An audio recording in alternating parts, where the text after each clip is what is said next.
నమస్తే, మీరు చూస్తుంది సుమన్ టీవీ. నేను మీ కీర్తి. మనం చాలా మంది కోర్టు కేసుల గురించి రకరకాలుగా సతమతం అవుతూ ఉంటాం.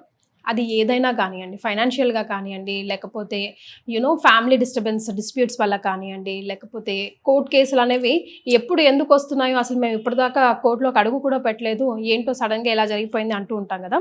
వాటన్నిటికీ సమాధానమే ఈ వీడియో. మనతో పాటు ప్రముఖ ఆస్ట్రాలజర్ అండ్ జియోమాలజిస్ట్ తనుష్క గారు ఉన్నారు. నమస్తే తనుష్క గారు. నమస్తే అమ్మా.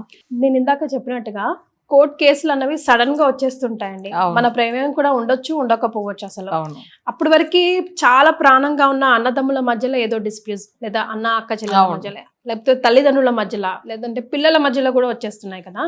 మరి జాతకంలో ఏ గ్రహం మనకు అనుకూలంగా లేకపోతే ఇలాంటి కోర్టు కేసుల్లో మనం ఇరుక్కుపోతామంటారు? కోర్టు కేసు అంటేనే కామన్ గా ఉండే గ్రహం ఒకటి, జాతక రీతిగా వాళ్ళ జాతకంలో ఉన్న గ్రహాలు ఒకటి ఉంటుంది. అంటే శని గ్రహం కోర్టు కేసును అనేటప్పుడు దానికి అధిపతి ఎవరంటే మేజర్ ఆ కేసు విషయం వెళ్తున్నారంటే అది శని వాళ్ళ జాతక రీతిగా బాగలేకపోతే తప్పకుండా వస్తుంది. సో నెక్స్ట్ వచ్చి జాతకంలో లగ్నంలోంచి 8th హౌస్, అది వచ్చి కోర్టు కేసుల గురించి ఉండేది. సరే, ఆ గ్రహం వచ్చి నెగిటివ్ అయి ఉంటానో 8th హౌస్ లో మాందిని ఒక గ్రహం ఉంటానో వాళ్ళు కోర్టు కేసులోని వెళ్తూ ఉంటారు. సరే, ఇది ఇప్పుడు వచ్చి ఒక్కొక్కరికి ఒక్కొక్క విధంగా కోర్టు కేసుల సమస్యలు ఉంటుంది. అంటే కొంతమంది ఫైనాన్షియల్ విషయంలో కోర్టు కేసును వెళ్తూ ఉంటారు. ఇప్పుడు చెక్ బౌన్స్ కేసు ఉంటుంది. సో మొన్న కూడా ఒక క్లయింట్ చూసాము, వాళ్ళు యాక్చువల్ గా వాళ్ళ బ్రదర్ కి జ్యోతిష్యం మీద నమ్మకమే లేదు, కానీ ఆయనకు తెలియకుండా వాళ్ళ సిస్టర్ నా దగ్గర అపాయింట్మెంట్ తీసుకుని మాట్లాడారు. సో ఏంటంటే తనకు సరే ఆయననే మాట్లాడవచ్చు కదా, క్లయింట్ ఎవరైతే ఉన్నారో వాళ్ళే మాట్లాడవచ్చు కదా అంటే, లేదండి జ్యోతిష్యంనే మా తమ్ముడు నమ్మరు అని చెప్పారు. సరే అని చెప్పేసి నేను చూశాను. చూడగానే అందులో ఏమైతుందంటే తనకి కుజుడు నెగిటివ్ గ్రహం అయి ఉంది, దాంతో పాటు 8th లార్డ్ నెగిటివ్ అయి ఉంది. అంటే వాళ్ళ జాతక పరంగా ఏంటంటే అప్పుల విషయంలో అంటే లోన్ అంటే చెక్ బౌన్స్ వల్ల వాళ్ళకి కోర్టు కేసులు తిరుగుతున్నారని అక్కడ కనిపిస్తుంది. యాక్చువల్ గా అది వాళ్ళ సిస్టర్ కి తెలియదు అనమాట. జాతకంలో చూసేసి నేను చెప్పాను, ఈయనకు చెక్ బౌన్స్ కేసు అయిందండి లాస్ట్ ఒక ఇన్ని మంత్స్ బ్యాక్ అట్లా అని చెప్పగానే అంత డీటెయిల్ గా చెప్పాను నేను. సో ఇవి చెప్పగానే ఆమె షాక్ అయింది. అట్లా అంతా అయితే నాకు చెప్పలేదు మా తమ్ముడు అట్లా అని. సరే మీ తర్వాత కనుక్కోండి అని చెప్పాను.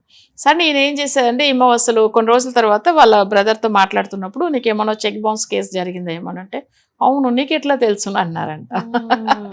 ఆ తర్వాత ఇట్లా జరిగింది, ఇట్లా నేను ఒక మేడం దగ్గర అప్రోచ్ అయ్యాను నీ గురించి అని అంటే, సరే అసలు నిజంగా మీరు రెమెడీ చేయియండి నేను ఫాలో అవుతాను అప్పుడు అన్నారంట తను. సో అంటే అంతవరకు జ్యోతిష్యం నమ్మలేదు. సరే, ఇంకా జనరల్ గా ఇంకో క్లయింట్ విజయవాడలోంచి, బట్ ఆయన వచ్చి ఆన్లైన్ సేమ్ మన దగ్గర ఆన్లైన్ లోనే అపాయింట్మెంట్ తీసుకున్నారు. తనకి ఇక్కడ బిజినెస్ పర్పస్ గురించి, తర్వాత మ్యారేజ్ విషయం గురించి అపాయింట్మెంట్ తీసుకున్నారు వాళ్ళ మదర్. అయితే వాళ్ళ ఫ్రెండ్ ఒక ఆయన పక్కన వాళ్ళకి తెలిసిన నైబర్స్ వాళ్ళు చెప్పినారనమాట మన గురించి, ఆల్రెడీ మన ఓల్డ్ క్లయింట్ వాళ్ళు, ఇట్లా ఈ మేడం దగ్గర బాగా అవుతుంది ఒకసారి అప్రోచ్ అవ్వండి అంటే, సరే అని చెప్పి తను జాతకం చూపించగానే తను అంత ముందుకు అబ్రాడ్ లో ఉండి వచ్చారు.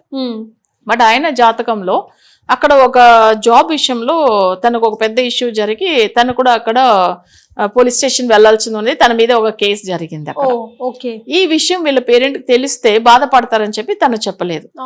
ఇక్కడ వచ్చిన తర్వాత ఏమైందంటే వీళ్ళందరూ స్పీకర్ లో నా దగ్గర అపాయింట్మెంట్ తీసుకుని మాట్లాడుతున్నారనమాట.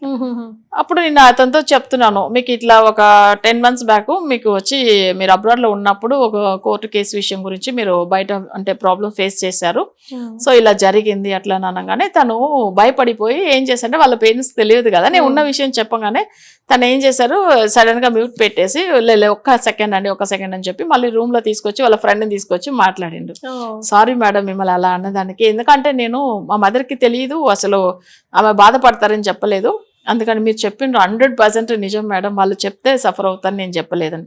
బట్ అక్కడ ఆస్ట్రేలియాలో ఉన్నప్పుడే తనకి ఈ విషయం జరిగిందని నేను చెప్పాను. అప్పుడు ఇవన్నీ అసలు జాతకంలో ఉంటుందా అని నాకు ఇప్పుడు షాక్, అవన్నీ ఎలా తెలుస్తాయి అవన్నీ మెన్షన్ చేసి అసలు తను దానివల్ల నేనన్నాను, వాళ్ళ ఎవరైతే మన గురించి రెఫర్ చేశారో తనతో చెప్పాను, ఉన్నది ఉన్నట్టుగానే నేను చెప్పాలి కదా అట్లని. తర్వాత ఏమైందంటే లేదు మేడం వాళ్ళ మదర్ ఉన్నారు అందుకే భయపడిపోయి రూమ్ తీసుకొచ్చి మాట్లాడుతుండ ఆయన. అట్లా అని చెప్పేసి పర్వాలేదు దానివల్ల చేస్తుంటారు వాళ్ళు గన్ షాట్ గా బుల్లెట్ కొట్టినట్టు మీరు చెప్తారని.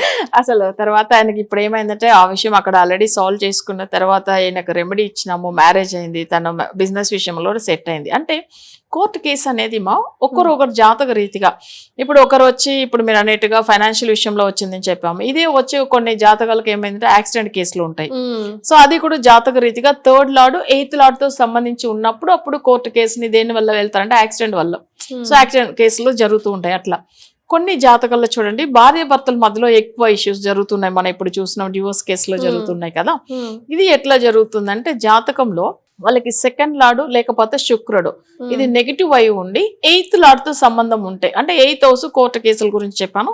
సేమ్ దీనికి సంబంధించిన గ్రహం 8th హౌస్ లో వెళ్ళి ఉంటే అప్పుడు వాళ్ళకి డివోర్స్ కేసు అనేది జరుగుతుంది అనమాట. సో ఇట్లా మ్యారిడ్ లైఫ్ గురించి ఉంటుంది. అసలు ఆస్ట్రాలజీకి కూడా తెలియదు, జాతక చక్రానికి కూడా తెలియని సమస్యలు ఉంటాయా అండి?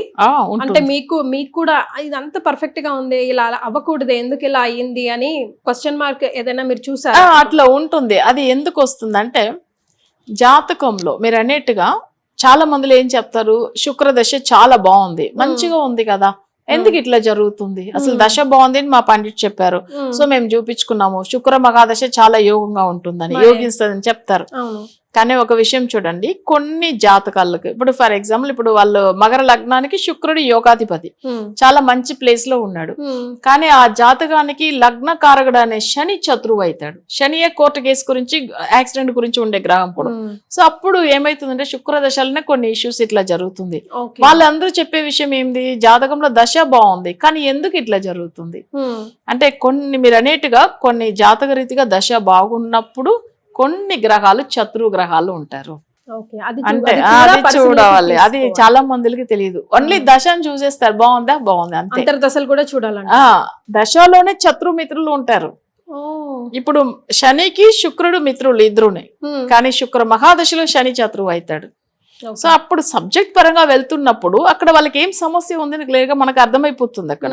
సో అప్పుడు వాళ్ళకి ఏమైతుంది, వీళ్ళకి ఇన్ని సంవత్సరాల నుంచి సమస్యలు ఉంది.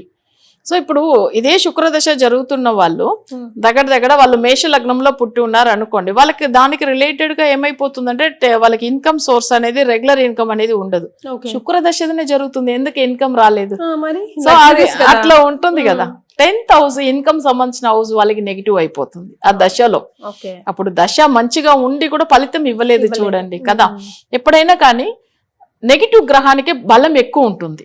సో మనది ఫస్ట్ అది ఏంది చూడాలి. అందుకని సో అలాంటి టైంలో ఏం చేయాలంటే అప్పుడు కొన్ని రెమెడీస్ తప్పకుండా ఫాలో అవ్వాలి. ఇప్పుడు మన కోర్టు కేసు గురించి వచ్చాం కదా, దీంట్లో ఒకటి లింక్ ఉంటుంది. ఇప్పుడు మన ఆ విషయమే మనం ఇప్పుడు మాట్లాడుతున్నాం. సో యాక్చువల్ గా ఏంటంటే కోర్టు కేసు గురించి 8th హౌస్ చెప్పాను, బట్ ఇది సపోజ్ వాళ్ళకి ఈ కేసు దేని గురించి వస్తుంది అనేది కొన్ని చూడాల్సింది ఉంటుంది. కొంతమంది ఫ్రెండ్స్ వల్ల కూడా సఫర్ అవుతూ ఉంటారు, లేదు ప్రాపర్టీ ఇష్యూస్ వల్ల కూడా కేసులు జరుగుతూ ఉంటాయి కదా, వాళ్ళ సిబ్లింగ్స్ తో పాటు లేదు కజిన్స్ వల్ల కూడా జరుగుతాయి. సో ఆ ప్రాపర్టీ ఇష్యూస్ ఎందుకు వస్తుంది, పూర్వీక ఆస్తులు పంచమ స్థానం, దానికి 8th హౌస్ కి లింక్ ఉన్నప్పుడు వాళ్ళకి నెగిటివ్ గ్రహం ఉండి 8th హౌస్ లేదు పంచమ స్థానం నెగిటివ్ ఉంటే పూర్వీక ఆస్తుల్లో కోర్టు కేసుని వెళ్తూ ఉంటారు. సో అట్లా జాతకంలో మనకు ఆ 12 ప్లేస్ లగ్నంలోంచి అసలు ఈజీగా అర్థమైపోతుంది ఏమేమి సమస్యల వల్ల ఇప్పుడు వీళ్ళు మనని అప్రోచ్ అవుతున్నారు, ఎవరితో కోర్టు కేసులు గొడవలు జరుగుతున్నాయి అన్ని కూడా క్లియర్ గా అర్థమైపోతుంది. సో వాళ్ళకి ఇప్పుడు వాళ్ళ తోడు పుట్టిన వాళ్ళు 4 అన్న తమ్ముళ్ళు ఉండొచ్చు, కానీ ఎవరో ఒకరి వల్ల ఎక్కువ సఫర్ అయ్యే వాళ్ళు కూడా ఉంటారు అందులో, అది వాళ్ళ జాతకంలో తెలుస్తుంది. అసలు జాతకమే లేని వాళ్ళ పరిస్థితి ఏంటంటే పెద్దవాళ్ళవి ఇప్పుడంటే నోట్ చేసుకుంటున్నాం, లైక్ పాస్ట్ ఒక 20, 40, 30 ఇయర్స్ అంతకు మునుపు జాతకం అసలు ఎవరు డేట్ ఆఫ్ బర్త్ అది టైం అది నోట్ చేసుకునేవారు కదా, మరి వాళ్ళ పరిస్థితి ఏంటి? ఇప్పుడు ఒకవేళ మ్యారేజ్ అయి ఉన్నది అనుకోండి, సో వాళ్ళ భార్య జాతకాన్ని పెట్టి తెలుసుకోవచ్చు, లేకపోతే వాళ్ళ పిల్లల జాతకాన్ని పెట్టి తెలుసుకోవచ్చు. పిల్లల జాతకాలు ఇప్పుడు తప్పకుండా రాస్తున్నారు కాబట్టి సో అది ఏం తప్పలేదు దాన్ని పెట్టి. అట్లానే పిల్లలు కూడా పుట్టలేదండి ఇంకా టైం పడుతుంది, సో ఇప్పుడే మ్యారేజ్ అయింది కానీ ప్రాబ్లమ్స్ ఉంది అంటే వాళ్ళకి ప్రశ్న చక్రం వేసి తెలుసుకోవచ్చు. సో దాన్ని పెట్టి వాళ్ళు ఏ రోజు ఏ టైం మాట్లాడుతున్నారు, ఏం హోరాలో మాట్లాడుతున్నారు, ఆ గ్రహాలు ఏ స్థితిలో ఉంది దీన్ని పెట్టి కూడా మనం చెప్పవచ్చు. సో ఇట్లా కూడా చాలా ఉంటుంది. Yes, thank you so much for joining us అండి. మీరు కూడా తనుష్క గారితో ఆన్లైన్ అపాయింట్మెంట్ కావాలన్నా డైరెక్ట్ గా కలవాలనుకున్నా కింద స్క్రోల్ అవుతున్న నంబర్కి కాల్ చేయండి. Thank you so much. Thank you.